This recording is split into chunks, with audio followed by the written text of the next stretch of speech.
Hello dear friends, welcome back. Let's know a very basic thing that what is the difference between anatomy and physiology, right? So in the previous lecture I have already introduced anatomy from the very basic, and I hope you have learned something from this lecture, that what does this word anatomy means and what are the definitions of anatomy, that and what do we do in anatomy. Now let me tell you a very basic thing regarding the difference between anatomy and physiology, right? So first of all, let me write the word anatomy here.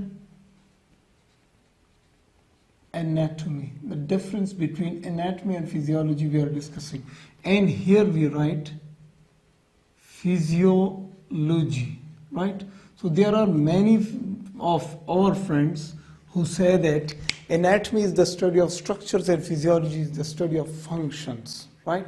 But I think, in my own mind, I think this definition is not enough to differentiate between the anatomy and physiology, right? Let me first write that definition, that what is the definition of anatomy? The study of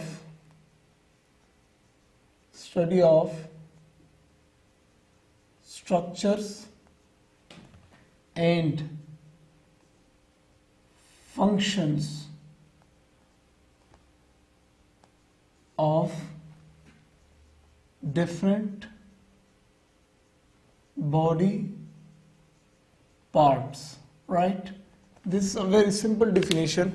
Other than this definition, I have written many definitions here in my previous lecture. You have to go and watch that lecture to have a clear concept about anatomy, right?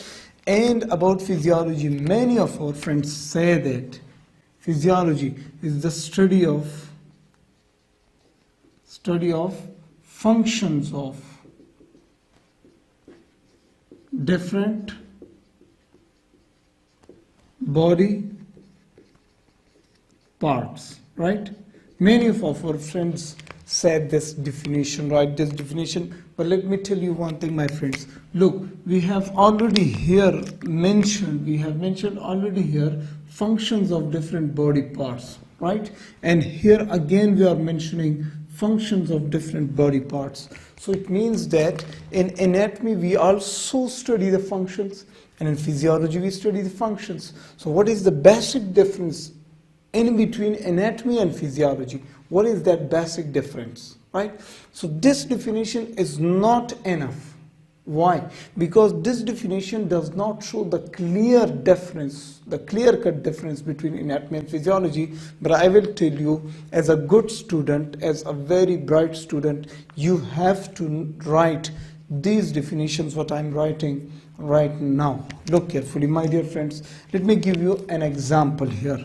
Inside our cell, there is in our body, right, we have cells, and inside the cell we have mitochondria. Inside our cell we have mitochondria. You know that mitochondria is a double membrane structure, right? This is its inner membrane, inner folded membrane. Okay, this is mitochondria, right? Now, if you want to do the anatomy of this mitochondria, look carefully. This is the outer membrane, okay. This is the inner membrane,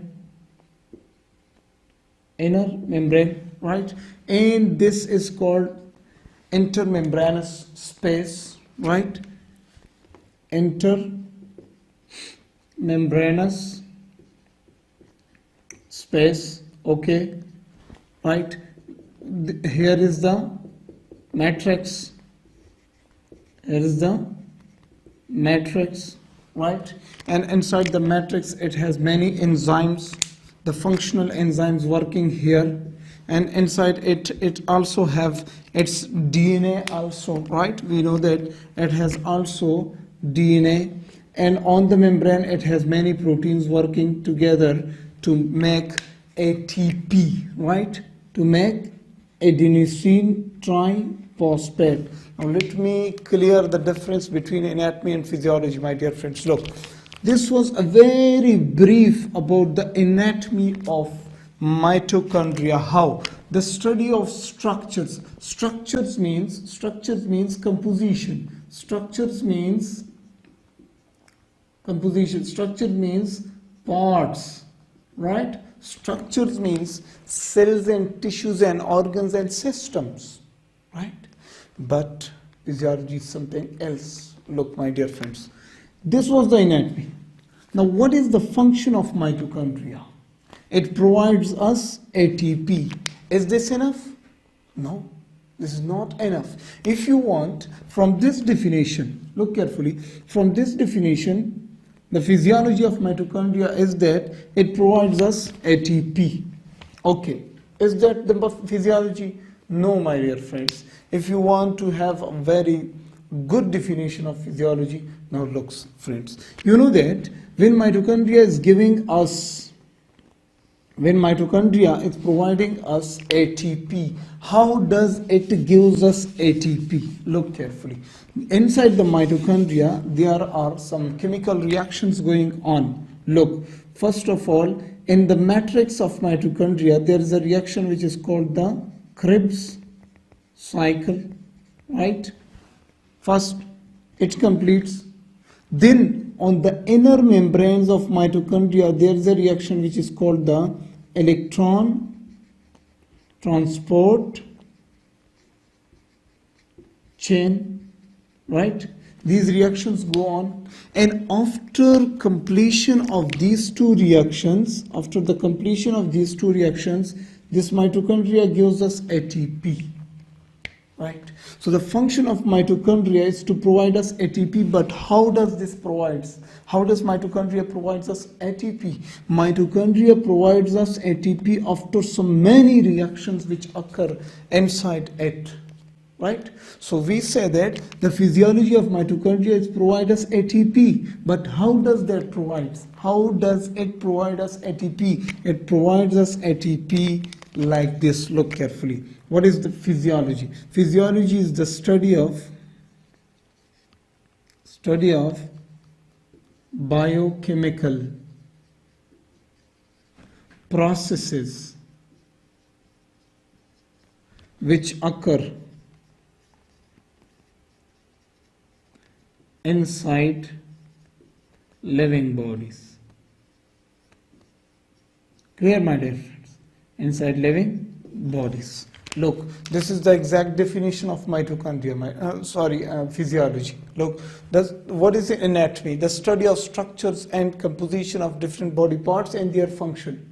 But in case of physiology, study of biochemical reactions, all those chemical reactions which are occurring inside our body, and they produce certain products, right? Those reactions, while we are studying those reactions, this is called physiology, and anatomy is the study of structures, right, friends? Look, another example I want to give you. Look carefully. There is a very small protein inside our cell, right? This is our cell, and it has a protein, and this protein is doing the function, and it provides us protein, right? It's a protein, and it makes protein for us. Okay, it makes protein. So what is this? This is our ribosome. Ribosome, right? So what is the, if you want to do the anatomy of ribosome, so it is made up of a large subunit and a small subunit, right? Large subunit, small subunit, and it has certain proteins here, certain enzymes are attached to it here, and they perform the process of protein synthesis. This is the anatomy of it. But what is the physiology of this ribosome, right? What is the physiology of this ribosome? So the physiology of this ribosome is that it provides us protein, but how? How protein is provided to us? Then you have to study all those chemical reactions which occur inside the ribosome to prepare protein, right? So we say that the physiology is the study of those biochemical reactions which occur inside the body of living organisms. These are called physiology. And let's clear it once again, friends. Look carefully. Anatomy deals with the study of structures and composition.